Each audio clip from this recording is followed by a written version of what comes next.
Julia and I, and yeah, I'm excited. I'm going to the learning retreat in April, and one of the reasons I wanted to do this was one, because my mentor is Mary Ellen, so like it really aligns with my IDP, but also I just like the idea of writing across the curriculum and what it looks like and getting to know people outside my division. So cool. And then you get to popcorn somebody. oh, popcorn cake. How did I know? I'm going to turn my video off. It's telling me my computer's running slowly if I keep it on.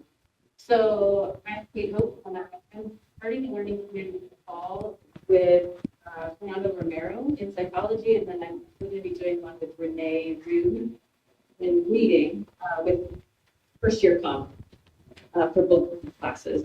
And I'm also going to the retreat in April. Looking forward to that. That's it. I will no. All right.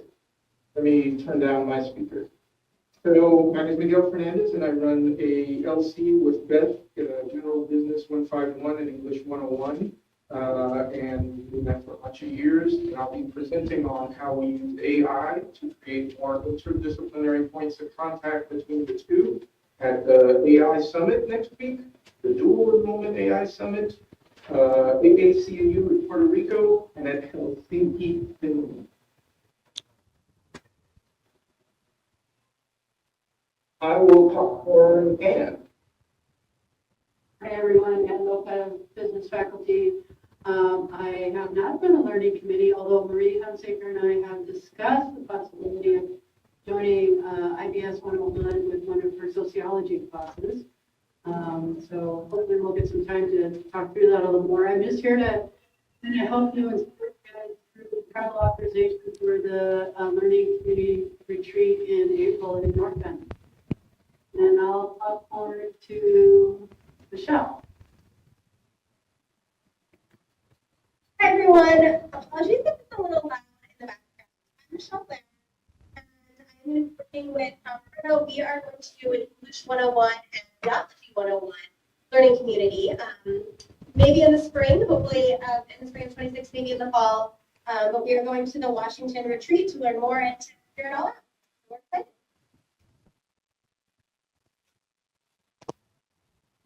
And who's left to popcorn? Oh, sorry, I forgot popcorn. Everyone on my screen looks like has gone with people that are others. Jessamine? Yeah. Hi, I'm Jessica Patton. I'm in the scheduling and curriculum office. I'm so sorry to be multitasking, but I should be in downstairs in about 15 minutes when I finish this thing. But I'm here to help you get all of your learning communities in SIS and make sure all of your information is correct and that registration runs smoothly. Happy to answer any questions about the sausage of scheduling and learning communities. And then, are you, Miriam? Yeah, I meant, had you gotten to share yet? I didn't think you had, right? Okay, so yeah, go ahead. And you don't have to unmute, they'll be able to hear you here, so yeah. Okay. Hi, my name is Miriam Zamilla. I'm comm faculty. I'll be doing my first LC with psychology, Alyssa Bear, this fall semester. So I'm very excited. Yeah. Cool. And then you can popcorn over. My popcorn too. Probably this. Hello, everyone. I'm Deborah. I'm Deb. We're just doing basic introductions, so yeah, but they probably all know you. Yeah, right. So then you can, what's something you want us to know about you? I'm passionate about what we do, and I believe in all the high impact practices that we provide here. Cool. And then you can popcorn to Chris, I guess. I'm Chris Ryder.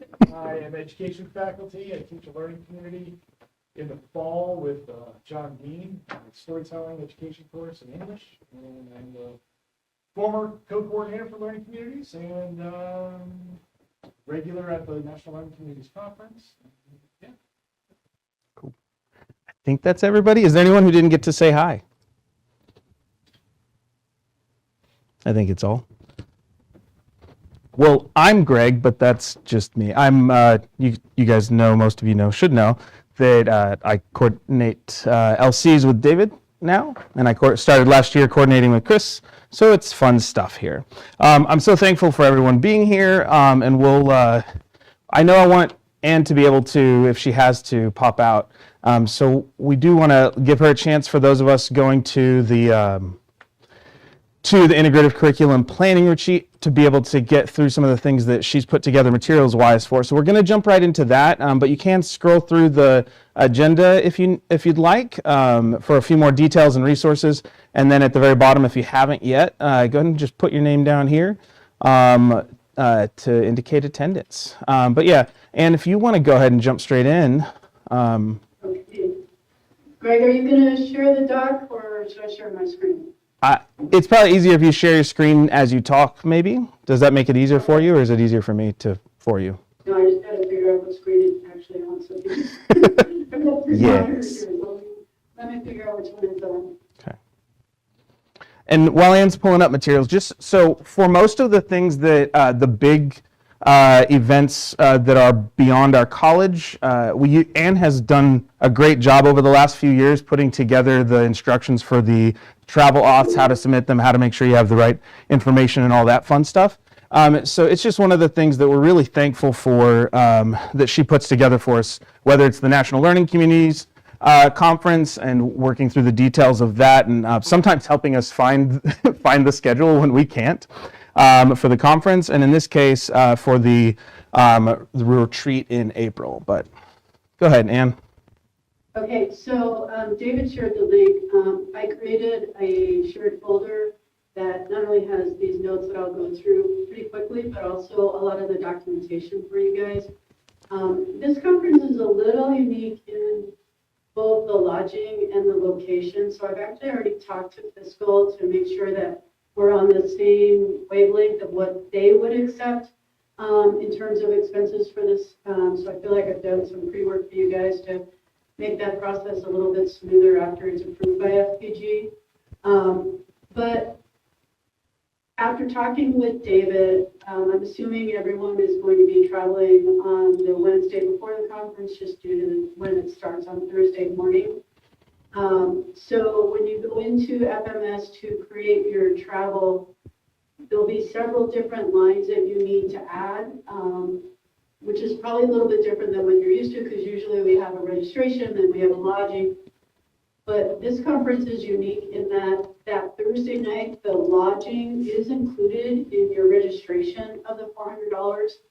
I assumed with a lot of this stuff that you wanted a single room. If you want the lodging and you're going to share a room because maybe you're trying to maximize your FPG funds, you could choose the other option that's in the registration cost and then just change the amount.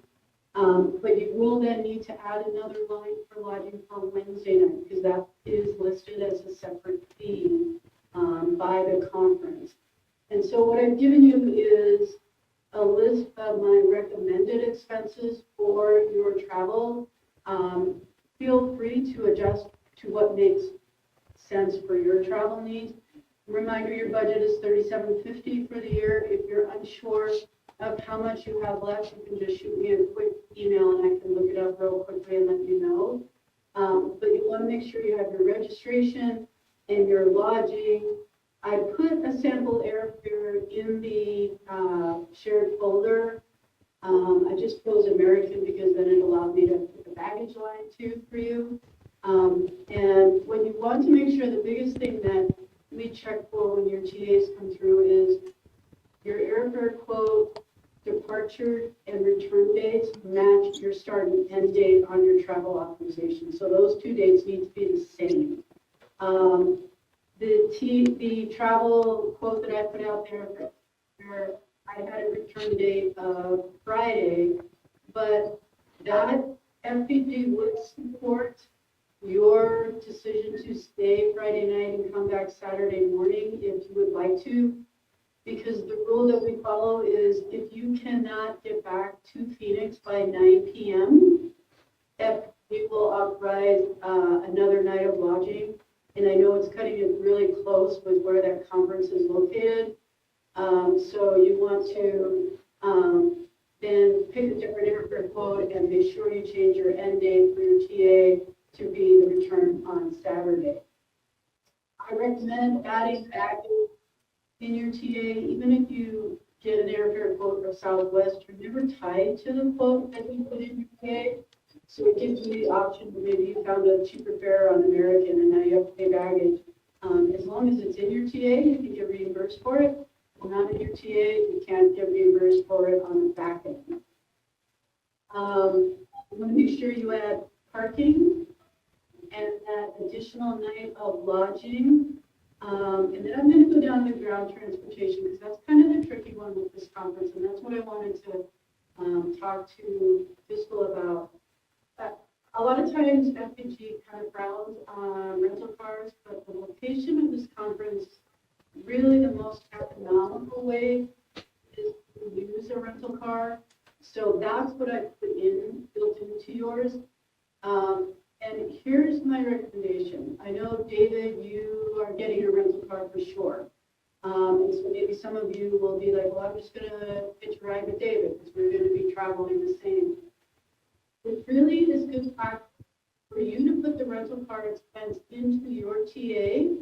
So let's say David gets sick and can't go, and he no longer is able to rent that car, and you don't have it on your TA, you can't ask for that reimbursement on the back end. You can, in your expense report, just say, I didn't rent the car, and it'll just, the encumbered funds will go back into your FPG budget for the year. So it's kind of a safeguard. Kind of the same thing if you're sharing a room with somebody, you always want to ask for the full amount in case that person needs to back out from the trip for any reason. So I've given all of the documentation in there for the rental car because FPG will require that you show that rental car is the most economical. So I put that in there so you'll have the ability, just make sure you attach both of those quotes that I put in there. And then you'll want to put a per diem line for each day. So if you go into your TA in Seattle, that per diem amount will default automatically. You add a line for each day that you will be at the conference. So I did that quickly because I know you guys have a very full agenda. But I'm happy to answer questions, and I'm more than happy to meet with anybody one-on-one virtual meeting to help you build out your TA. If you've never done it before, it's going to be a little tricky, a little frustrating. And then one quick thing, because a lot of people forget this, don't forget to add your notes in your TA. And I've given you the template that you should follow for that when you get into FMS.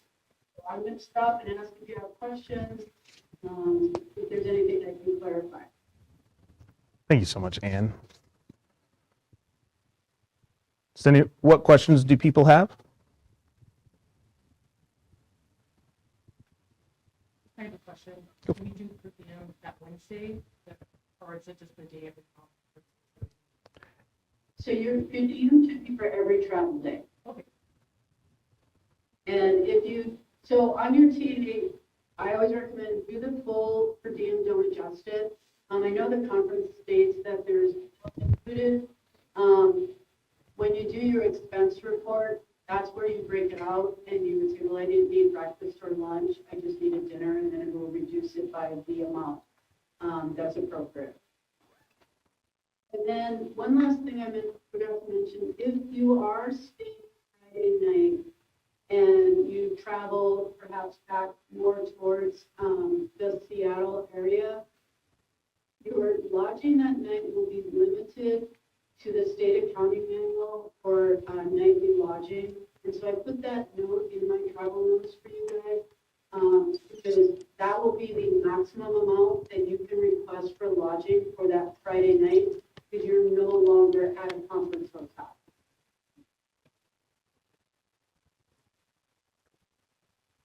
Awesome. Anything else?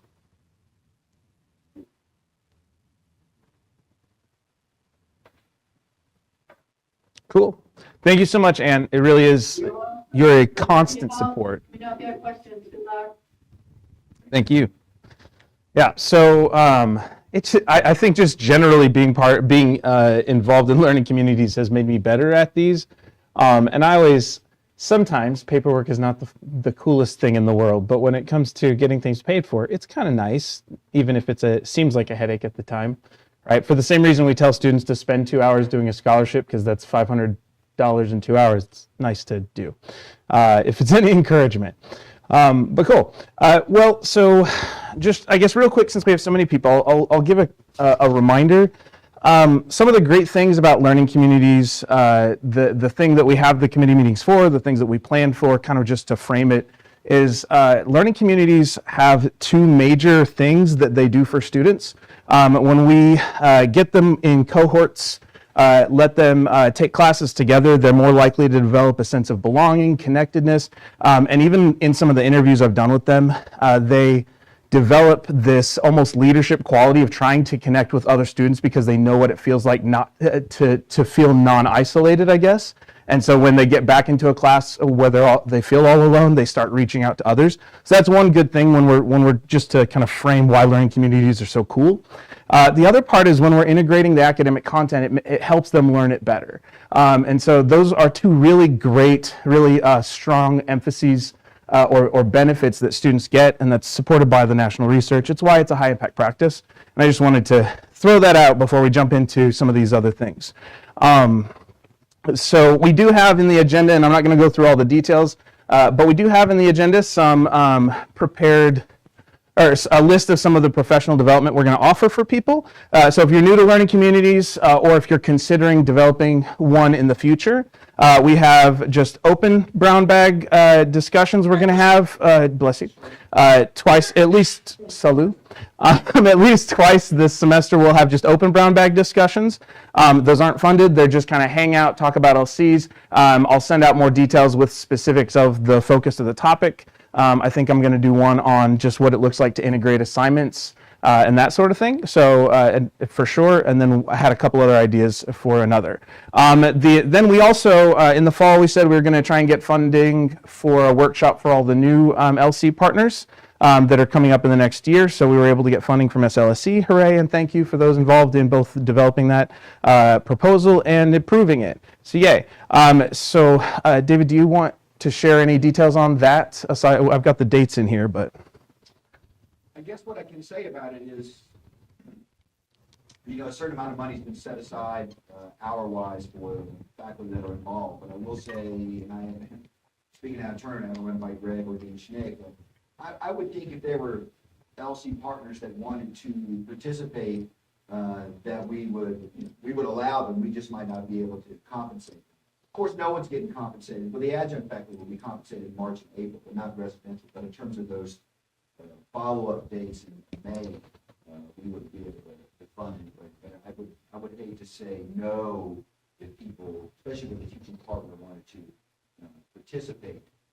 We're planning to teach an LC in the near future, even if it wasn't this activity.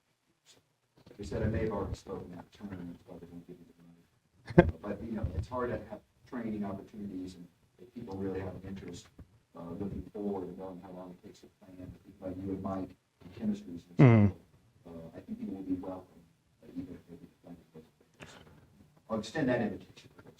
Yeah, so if you're already slated because you have an LC and you plan on going to this, but you have friends who are like, oh, I wish I could go to that, I think, we can't compensate them, but you're welcome to attend. Like we're not against having other people there. We just only have a certain amount of funding to pay people for. So any of these things, as far as I know, are available for you to attend.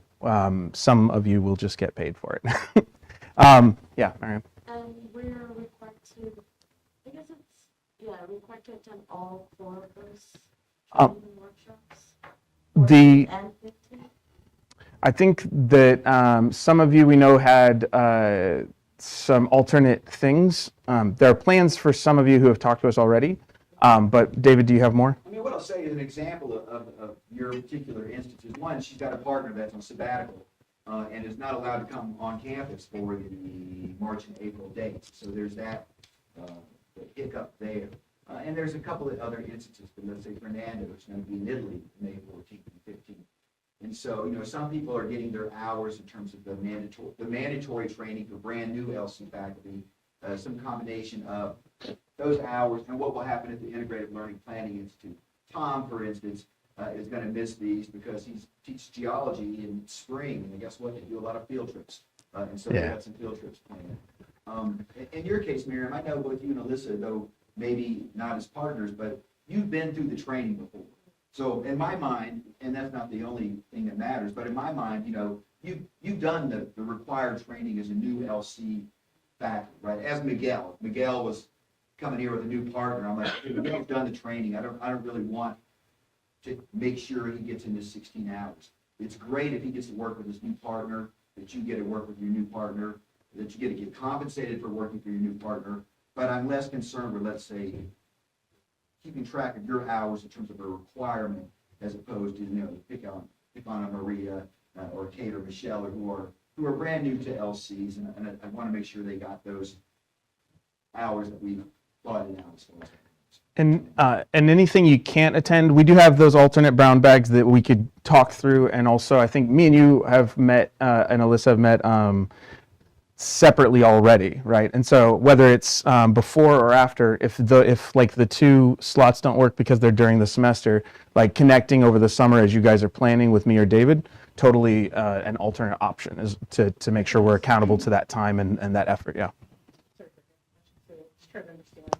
Should read my emails more closely. But so the LC training workshops, we have to go to those, correct? Those are the ones slated for people who are funded for those. And then, but you're saying that if we miss one, we can possibly do a brown bag. Send us an email so that we can figure out the best thing to make sure that we have the accountability to the funds and everything. But that's my initial brainstorm, yes. Well, and you're going to be part of the retreat. I mean, you are going to spend the entire That's true. Thursday. You're already at the Friday retreat too. With So. Marielle and your partner there. So you're going to get, if I'm counting hours, for 16 hours for a brand new faculty teaching LCs, you're going to get your hours, right? That's mine. So. I mean, I want to go to all the business. As will Michelle, right, who's going to be there, right? As another example, someone's going to put in extra training time with a partner. Right? But for the same reason, if someone were sick on like March 21st and couldn't make that, it's not like suddenly you can't get anything else. We'll figure out what you need and what needs to happen so that we're also accountable like we should be to SLC. I mean, we've got a past Canvas force shell that we'll put people in, for instance, in the case of you, Miriam and Alyssa, for her to be able to know what we're doing each week and to be able to read the assignments, and to interact, or maybe not be here physically, that'll be there, right? So there'll be a place for kind of documents to be stored, for you to submit some of your deliverables, right, as far as that goes, and for the people who maybe can't be here physically to still be able to do some of the activities on top of the interaction with me, Brad, etc. Yeah. So just let us know if something does come up so that we can work with you. All right, so. Hard to get some dates and times, let's say that. True. But so those are three different things that you could be doing from a professional development standpoint. Those are the kind of big events we've got, types of events. The other thing that I've been doing, if you've got someone in your department who is new or unfamiliar with LCs and how they work, and I'll ping this again later, but I'm always happy to come and meet one-on-one with people. I've had probably 4 or 5, I think at this point, interviews with LC faculty, and I've put that on a playlist on my YouTube channel, so you guys can go and see like what are the basic questions or share those out in a couple different divisions. And so if that's something that someone wants is a one-on-one talk through, let them know they can reach out to us. We're always happy to do that. Or if there's something specific about LCs that's just really hazy and it's kind of the pinch point that makes you not sure if LCs are right for you, like I'd love to talk through that because there's a lot of ways around it. And for those of you who don't know, like I think at this point, there's maybe 1 or 2 people on campus who have had more teaching partners than I have for LCs, and so as far and number of divisions and number of course pairings. So there's a lot of mashup that happens in my brain. And we also, beyond that, we have tons of experience in the people all around us.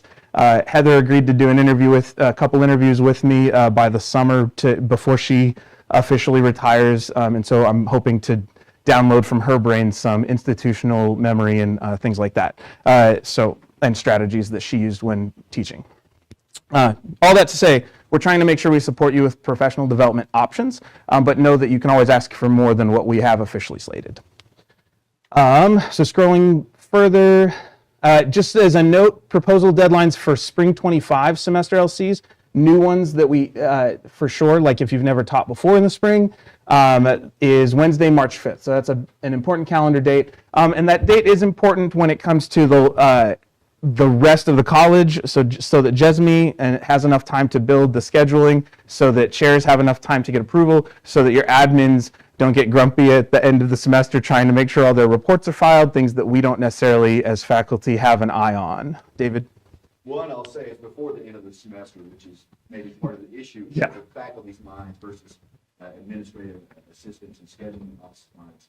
But what I'll say before we go too much further, because I know not everybody has probably till noon to go, and so since Jessica is here with us currently, I know things just went live and fine in class for summer, for fall. We'll be building spring, kind of due after the spring break, before the end of March at least, right? Jessica, if there's anything you wanted to get to in terms of, maybe your own limits of time or things you want us to be aware of. Yeah, so we're gonna start working on spring next Wednesday, when it gets released. And I've redone the calendar to give the divisions 12 weeks to plan. Just because we are working in a new scheduling software and we're gonna need to pivot as we learn more about it. And I know the biggest problem with LC coordination is getting information to the admin. They get very stressed out. And I would love to sort of coordinate, like maybe a first round gets to the admin. And if there are latecomers, because I know sometimes great ideas don't pay attention to deadlines, maybe bypassing them and having my office handle some of those details, but I'm just trying to figure out the best way to manage that process. So are you saying if people decide after March, or it takes a little bit to really kind of lock into the... I don't say no, and then we just lose a good idea and have to wait a whole year? Exactly. Gotcha, okay. But I also don't want to cause any more stress on the admin. Yeah. And it's very easy for me to do all the back end stuff. They only do it once a year. I do it all the time. So it just makes more sense to me. But I definitely want to have a process in place so that you don't lose anything or. Thank you. Appreciate that flexibility. What I'll also say, because we do have Deb here, and Deb, I don't know if you came with anything in particular in mind in terms of points you wanted to get to, or if you had a limited schedule in terms of how long you could be here, if there's anything you wanted in particular for us to talk about. But I thought I would acknowledge you being here and maybe your time limits. Thank you for being here. It's always an opportunity if I get a chance to pop in. Just thank you for the phenomenal work that's being done with kids, with infants, because this is just one component of the many things we do in high impact practices, but most especially what we do in the learning community. Been having several conversations with Greg and David and Chris, just looking at overall functionality of the programming that we do. So that's I don't really have anything other to add outside of that. Just leaning into both of them to continue what they're doing and continuing to help us through all the details that we need to. Yeah, thanks for being here. Thanks for taking the time to have multiple. Thanks for being willing to have multiple meetings with us throughout the fall and spring. Okay, what else do we have? Actually, Austin, since you're here, do you want to give updates that you might have for us from advising in your side of the house? I'll definitely title for this. So right now, yeah, enrollment doesn't start until the 3rd for priority registration, and then open registration starts the Monday after spring break, so March 17th. And so last semester, we saw a lot of students doing their own communities. And we've addressed, I know Greg and Dave and Chris and I have all addressed this on the back end, but just how it pops up in Finding class sometimes after a student may drop out of the learning community and it might show like English 101 for the second 8 weeks. But other than that, students enjoy the learning communities from when I talk to students that are in it. And they never thought taking an English 101 and a Math 151 learning community would be something they ever thought they would do, but students enjoy all of the learning communities that they're a part of. And I also just wanted to come in today too and just see if you got any questions for the advising side. So that's really all I have. So when you're advising, do you prefer that we provide you with a handout or some kind of information about what our LC is about? I don't know, because I know like a lot of students might come in and not know what an LC is, you know? So How do we advertise it to them more? I'll share just on that. We end up, we do have an LC, like 1-pager or 2-pager, like a quick reference guide that we give out to enrollment and advising, so that everyone from the welcome desk to the hardcore advisors, like Austin, so that they have a list of all these things.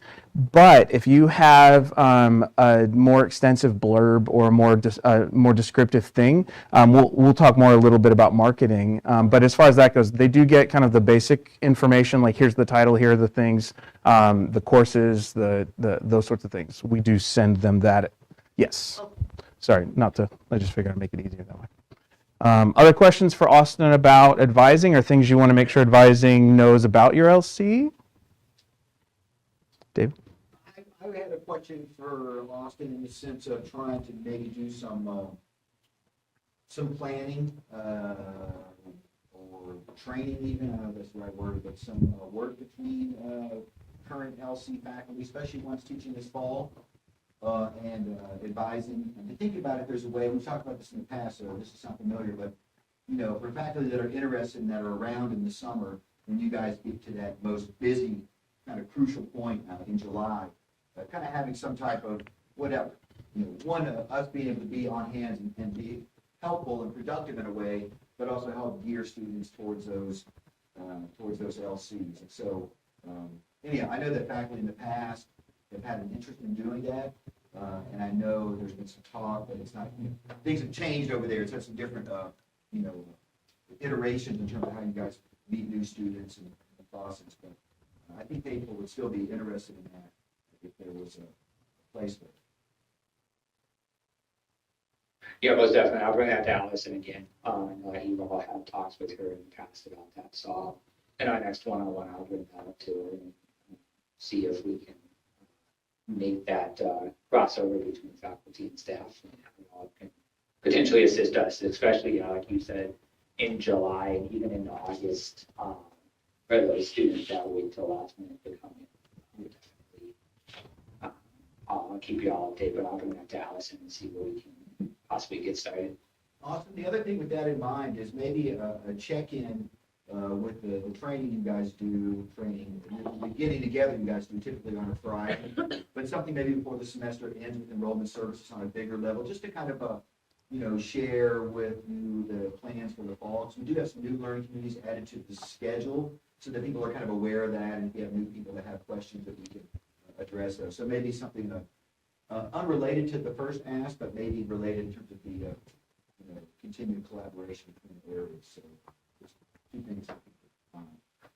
Well, and I'll say part of my update is I do have, at least for enrollment and enrollment services in the welcome desk, I've already got March meetings scheduled with them once we have the 1-pager all squared. But Austin, I don't know if advising would that be a separate meeting to schedule, or do you guys do those Friday, like March 21st meetings too? We do our meetings on Friday. That's why I was coming late to this meeting. But we do Friday meetings. I'll loop you all in with Allison so that Allison knows. And we are starting to have other departments come in. Like today we had Veteran Services. Next week we have Kim coming in talking about their Kim 148 that we're going to start offering. So connect you all with Allison to get you on the schedule for a future meeting. Cool. Awesome. Thanks, Austin. Anything else? Anything else we can have Austin pass on to advising, or questions we have of them?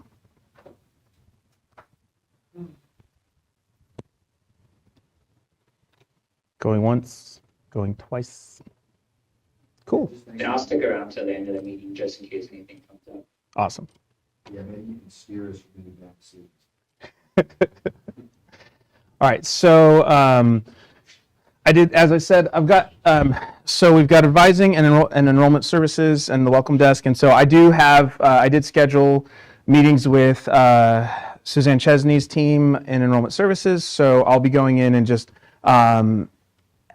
talking through how, like, doing some fresh kind of, some refresh on what LCs are, what the idiosyncrasies of the ones we have coming up for summer and fall for sure are. And that's going to happen March 21st and 25th, so that everyone from the welcome desk back, as far as enrollment services goes, has a sense of what LCs will be doing. So hopefully that, combined with some of the marketing things we were working on, will allow us to have, will support our support better enrollment in LCs, and really maximize the high impact practice. And so those are some things that are a little fresher and newer this year, since we spent all last year kind of connecting with marketing to figure out what the best pathways for that are. Yeah. Any questions about, actually, no, before I do that. So as far as marketing, just some quick things. I do have the link there for the playlist interviews with students. Whether you want to go there and have fun clipping things that you think are meaningful and sharing them with students, or whether you want to share from that playlist the faculty interviews that I have there with different new faculty to LCs or people who are kind of trying to figure it out. I'll be continuing to add to those as part of the marketing materials, either to other faculty or to students. But you can share those in class. You can share them in just a regular announcement if you want, as we get closer to registration for the fall or in the middle of it. And then one thing we can do, we found out, marketing's fine with us posting things to social media and tagging CGC's Instagram account, for instance. So that kind of, that takes some of the pressure off them to have to cultivate everything. And then we can, so feel free, if you've got social media and you want to tag CGC with things about students or things about LCs, yeah, we're allowed to do that. If you're not sure if it's a high enough quality or whether it's whether it's the right thing to do, you can always send it to me. If you do have, if you just have raw materials like a brief description of your courses and what you plan on doing, I can try and work those into a media post as well, and then you don't have to worry about it. You can just send me the basics and I'll play with it. What else do we have for marketing? You'll probably, if you have LCs that are slated, you'll probably get an email from me in the next couple weeks just confirming, hopefully before spring break, just confirming that everything on your LC, that the information I have on the one pager looks right for your LC, that I don't have the times wrong or the modality wrong or something like that. But yeah, so those are the things with marketing. We will also try and use the bathroom flyers as far as register for an LC by Friday, just for fun, because they need an action item on those. We can get people to set out sandwich boards. We haven't tried that in the past, but we might start doing that in April if we can get, if all things work like they should. But those are the things marketing-wise we have. Let me see if there's anything else. Okay. What about like FOI, specific FYs, if we could put it in like the playlist? So if you want to send the one pagers, or if you want to send, if you end up writing up a blurb for your LC, like, that's totally fine. So if you want to send it to your FOI leaders who have the Canvas shells, and like, the more we can send this out, the better. And there's sometimes I'm not cool enough for some people for them to pass things along, but you all are way cooler than me. So if you have materials, or if I build the one pager and you're like, ooh, this will work, and you want to send that on and see if they'll send it because they believe in you, then you're always welcome to do that. So yeah, definitely.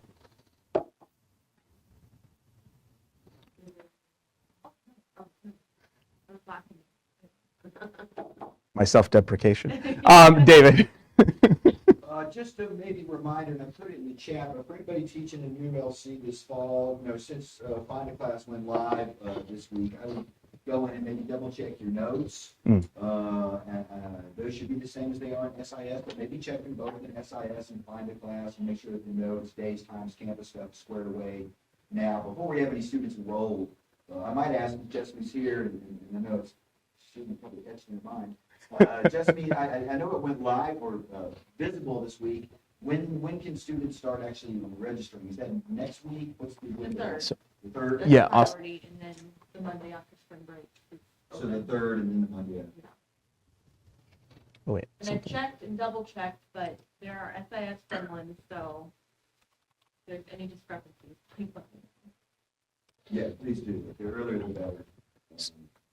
So Austin, you said priority registration was March 3rd, right? And then open registration was March 17th. Is that correct? Correct. Okay. I just want to make sure I was, okay, cool. Yeah, because I thought that was good. Thanks. And Jesme, thanks for seconding it. And then in the March or April meetings, we might give you more things as new faculty, like things to watch out for or things to be aware of or connect with your teaching partner over when it comes to enrollment. A lot of times, sometimes if students do somehow get into the classes and they're not actually co-enrolled in both classes, that can be one of the big hiccups. It's not uncommon for one of us, one of the co-coordinators to go through in the summer and do it, but when faculty are on top and comparing rosters, like that's just something that when I'm doing a LC with chemistry or doing LCs with math or whatever it is, like I just, it's a ping, like here's my roster, is it the same as yours? And making that a part of your habit, like on a monthly basis leading up to, like August or even, and then when we get closer, like in late July or August, starting to do it every week or every couple days just to be safe. It's a good practice to make sure you don't get upset first week of class or whatever, and that sort of thing, or surprised by students who somehow made their way in. David, did you have more? I guess Kate had a hand up. Oh. But that might have been the question she put in the chat about SIS. Yeah, that was my question, and I did try to use it this morning, Miguel, so I don't know what. I haven't. We should talk to. I'd start with help desk, and then other than that, it would be, oh gosh, who's actual IT that does like. David Smith, are we thinking? I was also thinking like who builds the dynamic forms. We just worked with him last year. That sounds right, Stephen. David Smith is very responsive. I think He that'd is. be a great point of contact. Yeah, Okay, and he can. thank you. He can send you further. I have found like help desk in general, if I send anything to help desk through email or if I call them, I usually hear back within an hour or two, unless something just really weird is going on. So that's always a good email with any technology stuff generally. And even if they're not the ones to help you, sometimes they can direct you further. Yeah, Dave Smith's awesome. Okay. So just as a quick update, some of you know that in the fall we tried to, we were asked to find a more appropriate and RFACT appropriate way of funding people for LCs, because the way we were doing it with the double loading and sometimes it being a little bit different wasn't something that aligned with the RFACT. And so we started that process. A good chunk of our LC partners and teachers met for like an hour and a half, and it went on to 2 hours. We tried to build a model that we thought was equitable, and then we had multiple meetings with VP Hardy and President Worcester, and those David, I, and Dean Schnick, we met with them. It's still a little bit up in the air. They've heard, they've responded. As last I heard, Dean Schnick was working with VP Weber and trying to work with Dean Rosu to try and see how the funding is all going to play out. I'm just telling you, work is being done. We don't have something concrete yet, but LCs are still cool no matter what.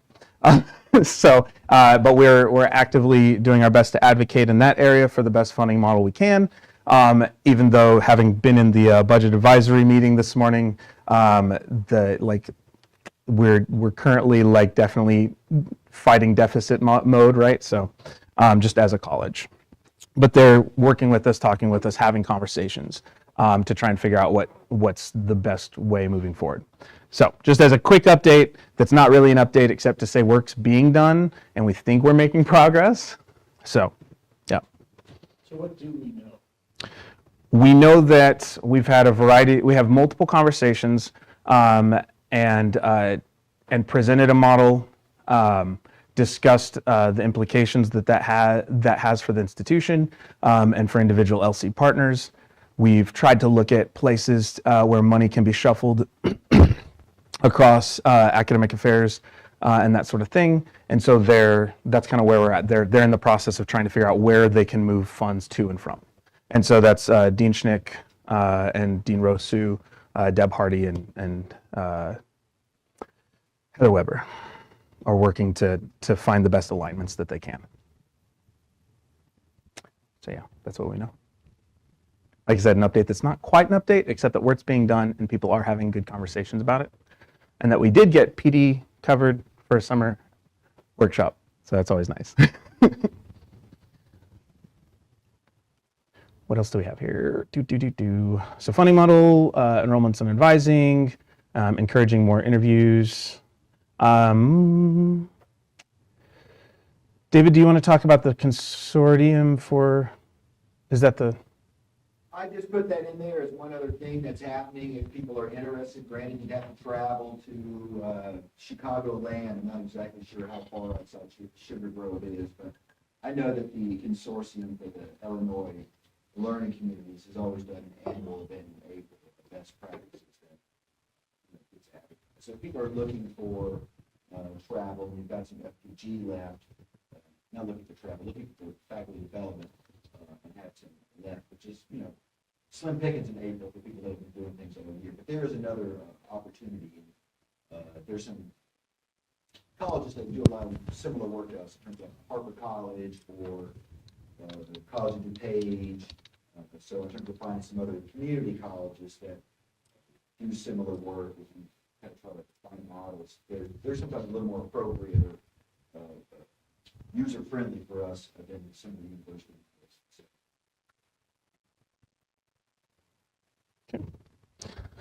Other things that you can do nationally, we've got the National Learning Communities Conference. It's usually in the first week and a half of November, so 3rd to 5th. We usually have a good showing there, and if you haven't been there before, it's a great way to hear what other institutions do.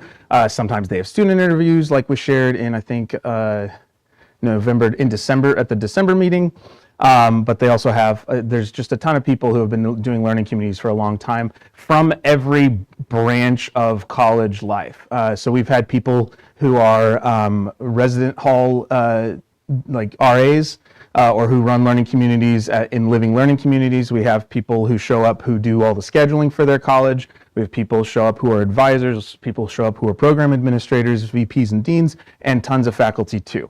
And so whatever branch or portion of the college you support LCs, there's usually someone else at the college, or at the conference who you can connect with and kind of cross the streams with and see what kind of ideas they have, or people who have had deep conversations in that.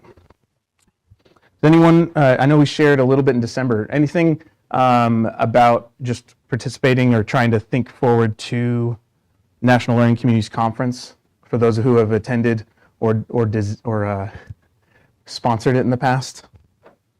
Proposals are open, and I think people, including, and I'll say this as encouragement for those people that are putting together new learning communities who might first think, well, I don't have anything to present, right, because I haven't done this yet, and I'm only doing it this fall for the first time. I'll say don't let that be a deterrence. I do think that they're open to kind of a, works in progress, or, just kind of how people got to where they're at, and of course, an update on where you might be in November. It's going to be November, right? If you're going to be 12 weeks in the semester, you'll have a sense of how it's going, right? So don't think that you've got to get something completely underneath your belt to put a presentation here. I will say it's a fairly friendly audience in that respects. And so, don't feel like you're going to be super hyper scrutinized. But if you're looking for things to put on an IDP, FEP, certainly a great opportunity. But also gets a friendly, supportive audience. And so, and I think some of the proposal reviewers are in the room. So, I won't say it right. Any questions about conference, or also by Mary Ellen if you were still here? I added it there in the chat, but there is that thing the NLCA is hosting February 28th. Is that next Friday? Yes. Next Friday? Yeah. And I will say, even if you can't make it, I think Miguel had expressed this, maybe Kate or someone else had expressed this. Register for it, because I think that one, it's going to determine one of the enough interest to hold it, but two, they'll record it and they'll send it to those people. So even if you know you're not going to attend it, maybe register, and that might be worth checking out. I'll already say that my thoughts are that because it's university folks, four-year college folks, it may be a little less relevant to us, but I don't want to deter you from that either, because those of us going to the Integrated Learning Planning Retreat in Washington, the Washington Center is one of the hosts, and Julia, one of the presenters, is the director of the Washington Center. So, you'll get a chance to meet her. You'll probably see her at the retreat. So it'll be a nice opportunity for that. And they've been, for those who don't know, the Washington Center has been connected to Chandler Gilbert or vice versa since before I was here. The first president, President Hesse, had ties to the Washington Center. And so we've been collaborating with them for many, many years, pre our involvement with it. So it's a nice introduction to some of the maybe values, for lack of a better word, that are part of the learning communities. For those of you just gathering around the Kool-Aid and wondering, if you can sit with them. And the other thing, if you're thinking about the April integrative workshop in Washington, is it doesn't have to just be for you and your teaching partner. One part of it is we've got a big enough team going that it's also part of big picture planning for learning communities at CGC and possibly the district. Like, what can we do to continue growing LCs here, and what can we do to try and draw more people in across the district and support them, since we've had a pretty successful run of it, and some people have had fledgling starts and they died for a variety of reasons, and sometimes just because they didn't have the expertise anchored in the faculty and staff that we have here.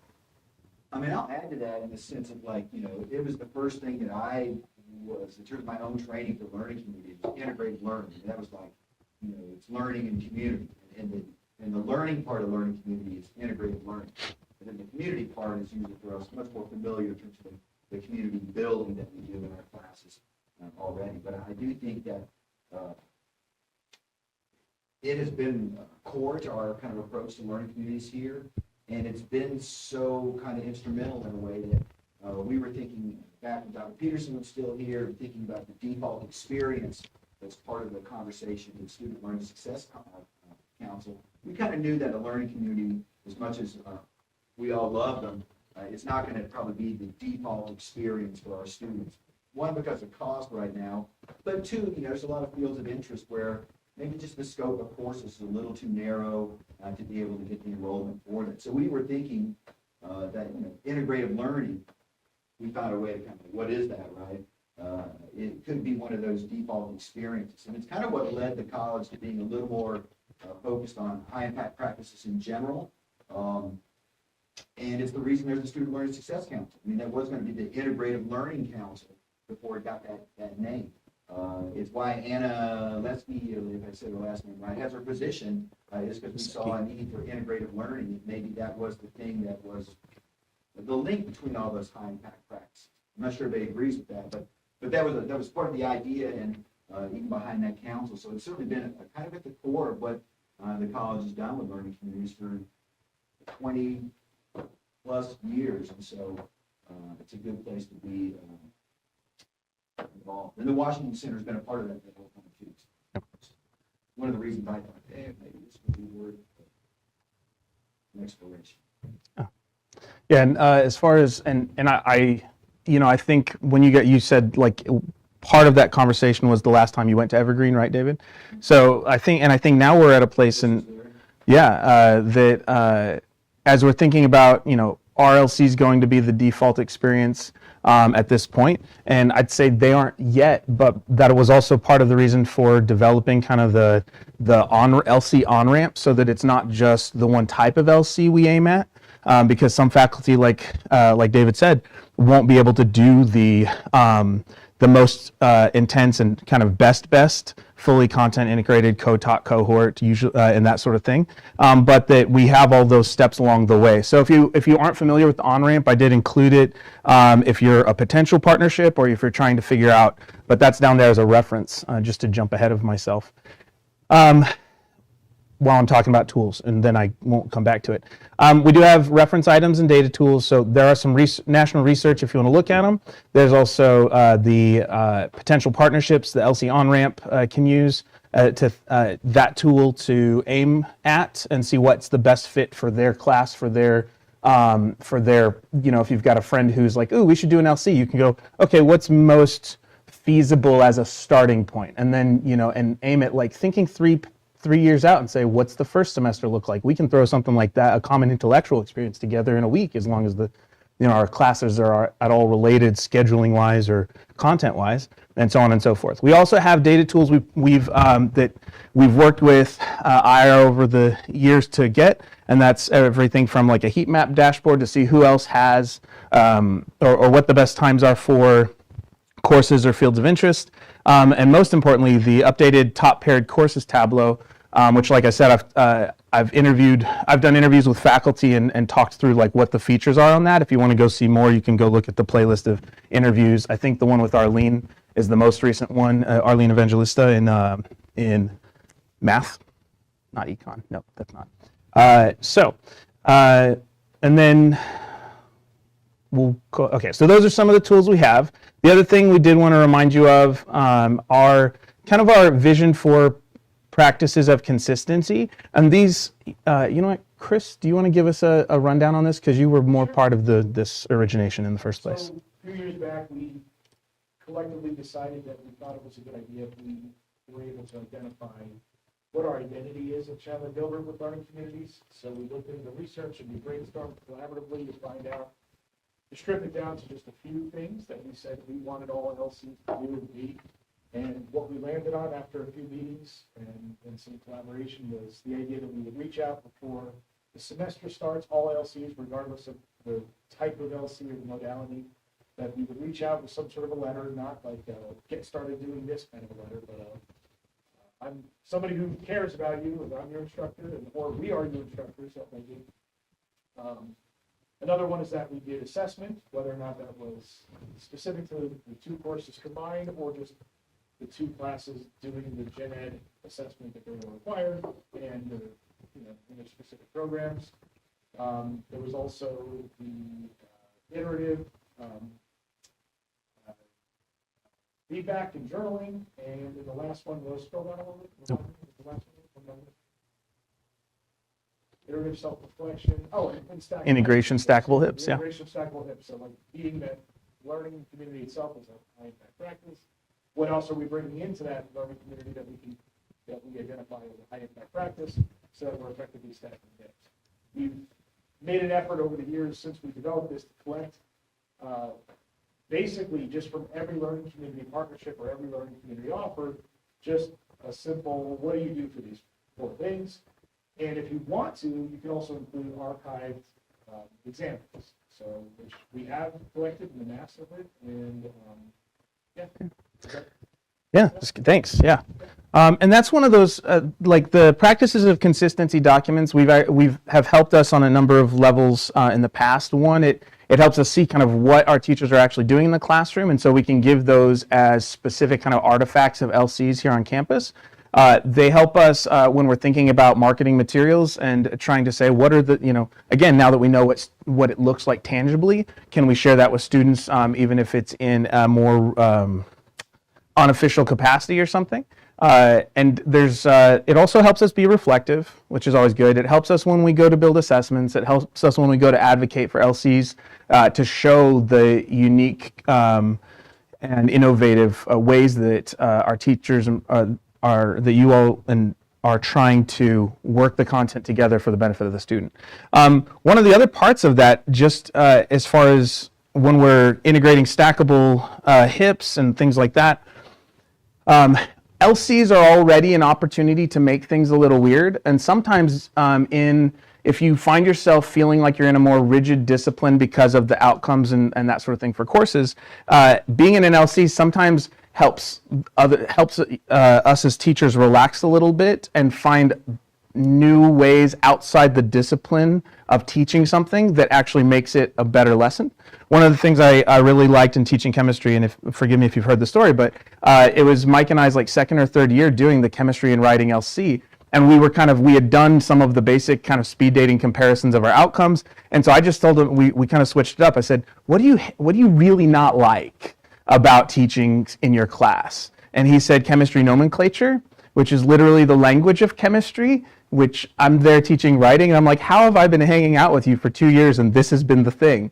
And so we switched, and I just basically took that day for him and taught kind of how language works, and then we applied it to chemistry. So it became something that we were able to innovate that that sometimes just felt like kind of rote memorization in his discipline. So Did you guys team teach, or was it like? yeah, we did fully integrated. Yeah, even when we weren't paid to, we ended up doing fully integrated.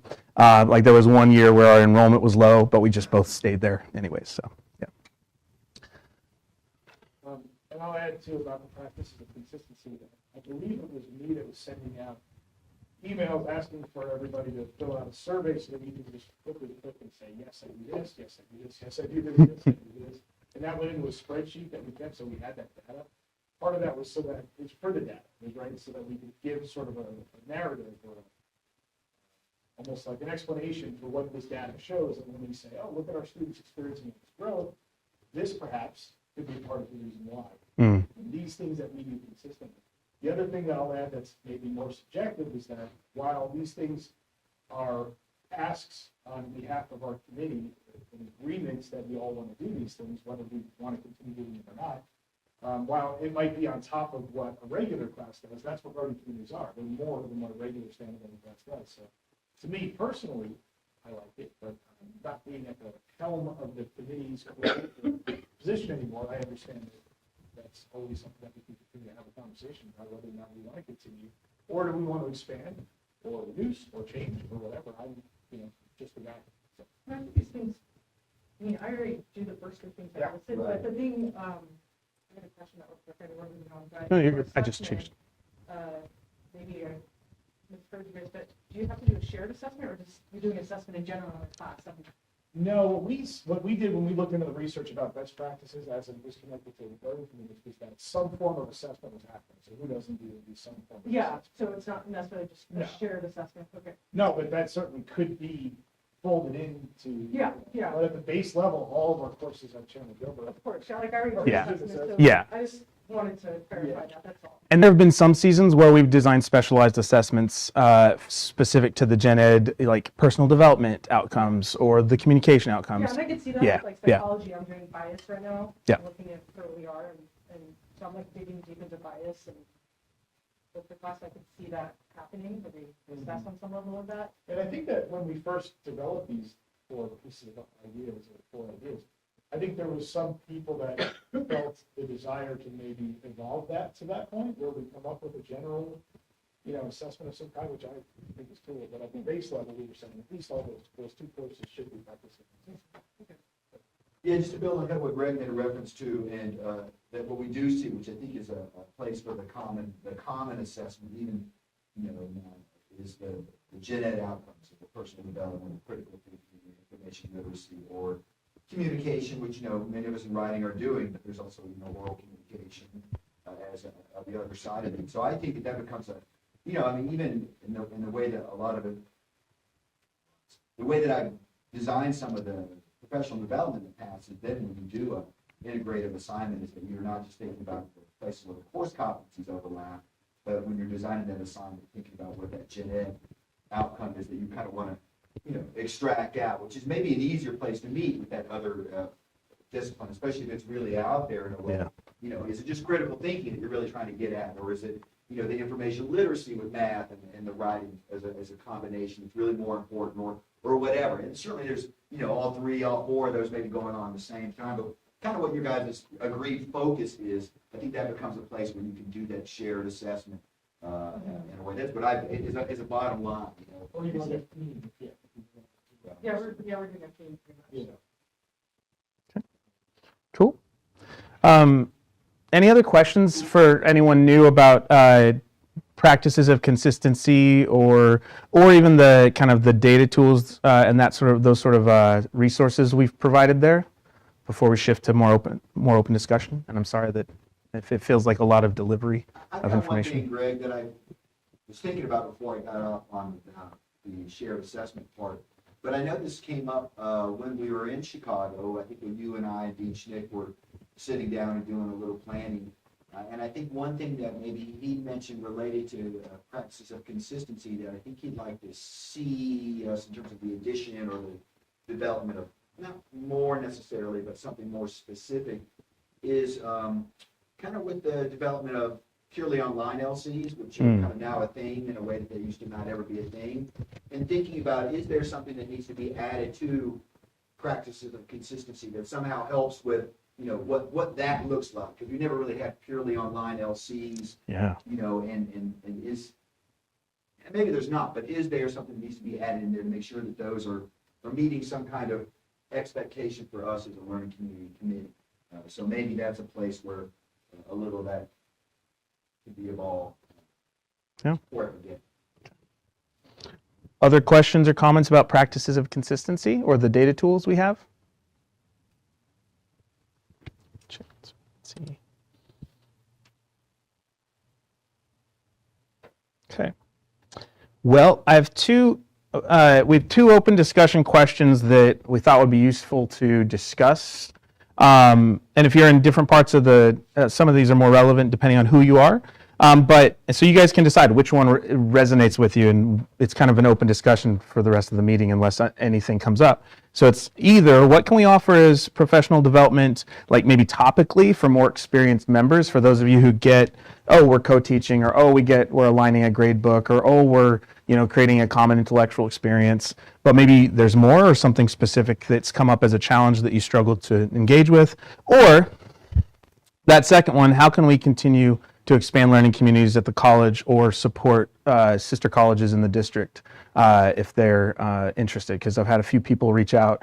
I went and visited Mesa last year and talked with some of our friends at, I think it was Gateway, in the fall at the conference. So this is kind of an open, I see Miguel with a hand up. Thanks, Greg. So two things. One is about marketing LCs, and the other one is about creating a default culture of the LCs. So for the marketing, originally I had a new LC called Humanities for Working with Machines, which was going to be ENH 110, focusing on speculative fiction and AI consciousness and then sociology, but it didn't work out. But the positive of that is I did a little bit of a tour of clubs to pitch LCs, and it was productive. I got 6 students in my English 102 from visiting coding club and mentioning LCs. So things that are like for psychology club, I know we have a psychology, several different things, might be a great way to create some marketing presence for LCs. I mean, 6 students, they were already bonded and part of the club, so they really helped the spirit of a cohort. And even though they were in my 102, which was not an LC, I saw great potential in that. So just kind of putting that out there as a marketing thing that's not tapped and could be really helpful. The other thing is about creating a default culture. We're going to have 4-year programs. That's students together for 4 years. And that is a great opportunity to create LCs at default. So today I'm going to go talk to the AI club. I'm going to mention LCs because the folks that are going to be there are going to be together for a long time, longer than any. And there's no default culture there. So if we're doing new LCs, particularly matches between economics and sociology or math and computer science would be perfect for this 4-year degree, as well as other kind of collateral effects, as well as for other degrees that come in the future for 4 years in other schools. So for marketing, clubs, an untapped resource. And then if we can encourage new LCs, especially economics and sociology, math and computer science, we can embed in the 4-year culture for the AI degree, which starts officially in fall. And we can, gain some space there and capitalize on the fact that students are going to be hanging out and knowing each other for 4 years. And word of mouth is a great thing. So just wanted to put those two things out there. I'll second that since I do the D&D club and we've got something like 25 people showing up 2 nights a week for 4 hours. We had Donna Viola come in to talk about the science connection between science and science fiction in December, and I already have like multiple students going like, when she teach, when can I go, like what's it, even ones who don't like math or like, it's just, they want some sort of bonding connection. And so so if that's something you're interested in connection to storytelling to figure out, I'm always happy to have you guys for my club for sure. And that's always just a fun thing. So other ideas to either of those questions? And I'll put them in the chat just so that we don't have to keep looking at the. Well, I'll build off what Beth dropped in the chat a little bit. I was thinking about things, and this is going back to some of our 2018 evergreen planning that Chris will remember and that Beth is part of and will remember, which were, trying to get some LCs off the ground pre-pandemic that were kind of entryways, right, for particular fields of interest. Composition is kind of a foundation of a lot of those, but knowing that faculty or students come in with DE credit quite often in that area, that COM, right, became another entryway possibly for those students. It gives them the SB credit as well. But trying to think about things that would be nice entryways, even 2-semester, one kind of first-year experiences, not the FYE course, but, a fall and a spring LC designed for students in our field of interest, especially the ones with the most students, right, which is the business transfer. This is why this ENOS 102 with macroeconomics is something we've been throwing around for a really long time that had some potential. Obviously in the STEM areas, engineering being a big number driver. Psych, though not a field of interest, certainly big footsie driver in a lot of majors. As places where we can, grow these because that's where the numbers are, right? The other thing I'll just remind people of as we think about these, and this is kind of where I think maybe Michelle, thinking about yours with geology, kind of I think was a nice one for this, the humanities ones in general as well, is still the biggest, last time I looked at the numbers, still the biggest number of students that we get are undeclared. And so those students, they're not going to land in a field of interest, but we know they're going to need six hours of first year composition and 6 hours of humanities and 6 hours of social behavioral, and that's probably going to include Psych 101 as one of those, and 3 hours of, so there is that area, I think, in one field of interest with the highest density, and then speaking about those undeclared, which quite often I think are those that maybe end up in geology, right, as a science, being afraid of the other science. So I think that's a place for some growth for us. That's not a new idea, it's kind of a revisit of what we had planned.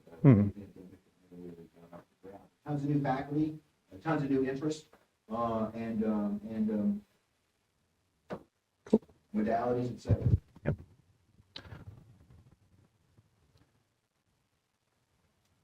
I think like for someone who's a visual learner, like maybe a workshop, one of the questions is like how. So maybe have a workshop and go through the process of aligning competencies, of thinking of how we can connect, right? How do we come up with an activity and how do we execute it? Like just the step-by-step process, I think a lot of times if it alleviates a lot of like stress or uncertainty. So something like that. Some sort of like heuristic for mashing things up. Yeah. Okay. That's good. Thank you, Mary. Other thoughts on professional development that would be useful? Miguel says, I believe economics is going to do a new residential hire soon. HIPS promoted as IDP goal would be nice encouragement. What else? And also, like, not just faculty PD, but how could we support LCs for those of you who are here who aren't just faculty too? So, Austin, Jesme. I think however the conversation shakes out, is extremely important. I don't want to sound like I'm being just self-serving when I say it. If we have administrators coming into our meeting and talking about how much they supported the show, let's see it, and let's understand that the negotiation is nuanced and careful. That's why I'm not in the room. I'm not, you all know that about me, but I believe that's going to be really important for us. And I will say, my previous institution, we offered 120 learning communities based on a field of interest. And it was a college goal. And Georgia Gwinnett College. And it was on the books that we did it, but was it successful? We didn't get any additional pay. It was a lot of work, and just a lot of disappointed and upset faculty. So I think that's really important. And that's a hard tension, right? Because we want to make sure that people, if they're doing more work, that they get paid for that extra work. And there's the tension on that is that sometimes, like we're like David and I and Chris and Dean Schnick are advocating hard. There's also the like at some point we've got to look at the big picture and say like to offer as many students LCs as possible, we've got to figure out how to best allocate resources, which is a tough thing. So it's a tension because we want people, so we've either got to find a way to make it not more work or find a way like where it's a more natural process in your teaching, or we've got to find a way to get a bigger pot of money. And those so we can work on both of those at the same time. Yeah, but it's an absolute tension where, the saying like drinking the Kool-Aid of LCs when I first got here and started coming to meetings in like 2016 as an adjunct was all like Belinda Ramos was big on saying that almost every meeting.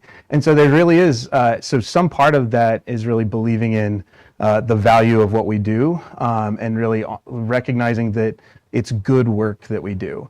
And that can be put at tension because we don't want teachers to do good work and not get paid for it. So we have to either make it more efficient for them to do it, or we have to find better pots of money to grab from. There's two possible ways of looking at it. Other thoughts on either of these questions, or any of these three, because I opened it up for new faculty, new partners too.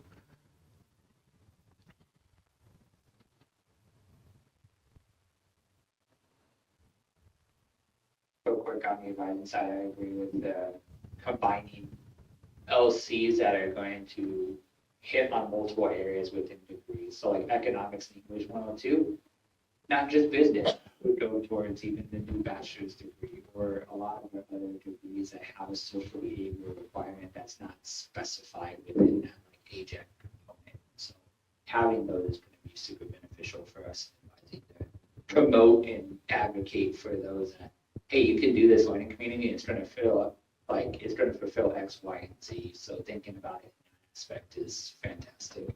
Thanks, Austin. Austin, one thing I'll maybe ask you to do, and Allison was part of this when we took a team to Evergreen in 18, and Ryan came, the time before in 2012. But if you guys, not that you're sitting around twiddling your thumbs and nothing to do, but at some point, if you guys wanted to put together kind of a list of what you feel like you see the most of, that you think would be suggestions towards us. I mean, we certainly go to that dashboard and look at where we see the most common course enrollments for fall and spring as a way to think about where are there possibilities. But if there are things like you're like, man, I wish we would have had one of those, and then all of a sudden, the end of 2 weeks, you're like, man, I wish we would have had, you just said that a dozen times about something. If there were combinations that you thought just seemed like, money, for lack of a word, that you could pass them along to us, and we could try to find the faculty to put in those places, so that there are those there that we're somehow missing because They don't seem obvious when we look at that dashboard about common course enrollments, right? It's not English 101, 102, so it's not, on our map as English faculty. So if there was, something you wanted to push forward after talking to your team, or the next time you see a bunch of students come through, summer enrollment and want to give us kind of the wish list of what really would have been great if we'd have had that. Yeah. I'm sure we could find faculty interested in those things, literally. Especially since we often have cycled schedule, like so much of our schedule does stay fairly consistent. And we've worked under the assumption that a lot of those things have stayed the same, right? That the SB is always going to be Psych 101 is the number one thing, and COM 100, 110, being the other, or whatever, you know what I mean? So we've got some assumptions as faculty that, one, are probably just not right, and then two, even if they were right, maybe have changed over the time as, what we offer and who our students are as evolve. So that has always been one of the great benefits of your area, is to give us the eyes and ears of what's really happening on the ground versus maybe what we're seeing happening in common classroom world. Yeah, I'll bring that back to the team. I know with the AJEC being redone as well, it's going to change here anyways. But yeah, I'll bring it back to the team and we'll get some suggestions over to you all. Just to ping Michelle, Kate, any ideas on what you think you might need as you're developing your LCs? I mean, I'm still waiting to meet with Fernando to do some planning, and so I don't really have a sense of anything right now. But I can work out.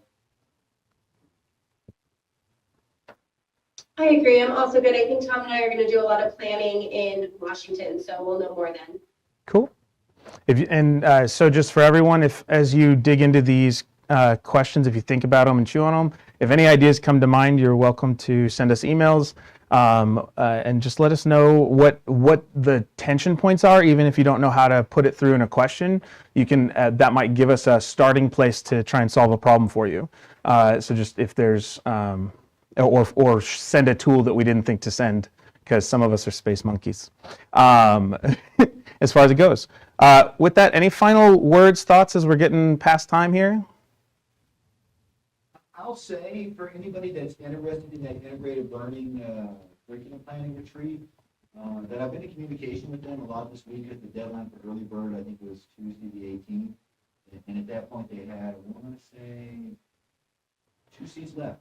And those may or may not have gone, but if you're interested, I didn't mean to overlook anybody. I really pitched it originally to all the new LC faculty teaching this coming fall and spring, thinking it was a nice opportunity to get some training and some some training that didn't involve me doing it, that it might be kind of new and fresh and interesting in that sense. But if there's spots, we certainly, people are welcome to still try, and I can find if there are still a seat or two available because we're at a lodge. So let me know if you're interested and we overlooked you and you've got the FPG available, you'd be welcome to join us, and I can ask if there's room still available. Yep. Any other needs or thoughts? What's the saying for the good of the order? As a final ping then, if you would make sure if you're in your division meetings that you take some of this stuff back and let them know what we're trying to do and how we want to support people to continue growing in this area. If you or your division representatives on any ICs for the district want to take learning communities out and encourage them to have a discussion about the possibility of them, or just to discuss the merits of them, or have us come visit, we're always happy to do that. So just send us emails on what you think might be useful, whether it's on an individual or a larger meeting scale, and we'll do our best to accommodate you guys. But yeah, keep pushing forward and doing it, and thank you all for your good work to support students. Absolutely. If you think your IC could benefit from a 10-minute blurb or a 30-minute guided discussion, sure. Let me know. All right. Have a good one, everyone. Thanks for hanging out the whole time and showing up.